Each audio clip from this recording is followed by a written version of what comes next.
আজকে সানডে, বর বাড়িতে আছে, সেই জন্য কিন্তু কাজকাম করব। সবার প্রথমে পর্দাটা অনেকটা ময়লা হয়ে গেছে, সেই যবে কিনেছিলাম তখন টাঙিয়েছিলাম, তারপর থেকে কিন্তু ধোয়া হয়নি। বরকে বললাম যে একটু খুলে দিতে, কিন্তু বরের কাজের জন্য বললো একটু পরে খুলে দেবে। আর আমি তো তর সইতে পারিনি, এইটা হচ্ছে নিজেই খুলতে বসে গেছি, কারণ এটা সার্ফতে জাকি দিলে ময়লাটা কেটে যাবে, ওই জন্য আমি ওইটা খুলেই কিন্তু হচ্ছে জাকানোর জন্য নিয়ে নিয়েছি। আর এদিকে ঘরটার পরিষ্কার করে নিয়েছি, সাদামাটা আজকে রান্নাও করে নিয়েছি।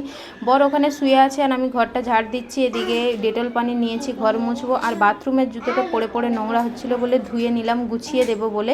যেহেতু বর বাড়িতে আছে সেই জন্য কাজ তো করাতেই হবে, ওই জন্য আমি আলমারিটা ভালো করে মুছে নিলাম। আর বর হচ্ছে বাকি দেওয়ালটা হচ্ছে মুছবে, কারণ আগের ভিডিওতে দেখেছো আমি নিজেই উঠে গিয়েছিলাম। আর এই সময়টা কিন্তু ওইরকম উঠাটা আমার একদমই উচিত হয়নি। বর কিন্তু অনেক বকাবকি করেছিল, ওই জন্য নিজের থেকেই লেগে পড়েছে, কারণ জানে নিজে যদি না করে আমি কিন্তু করতে বসে যাব। তারপরে আলমারিটা সরিয়েছে, পেছনটা অনেকটা ময়লা হয়ে গেছিলো, আমি ওইগুলো সব ঝেড়ে নিলাম, ওটা মুছেও নিচ্ছি। আর বর এদিকে কিন্তু এদিকটা হয়ে যাওয়ার পর এসিটা হচ্ছে মুছতে শুরু করে দিয়েছে, কারণ এখন তো আর এসি বোধহয় চলবে না। এইভাবেই আজকে সানডেটা কাটালাম। টাটা।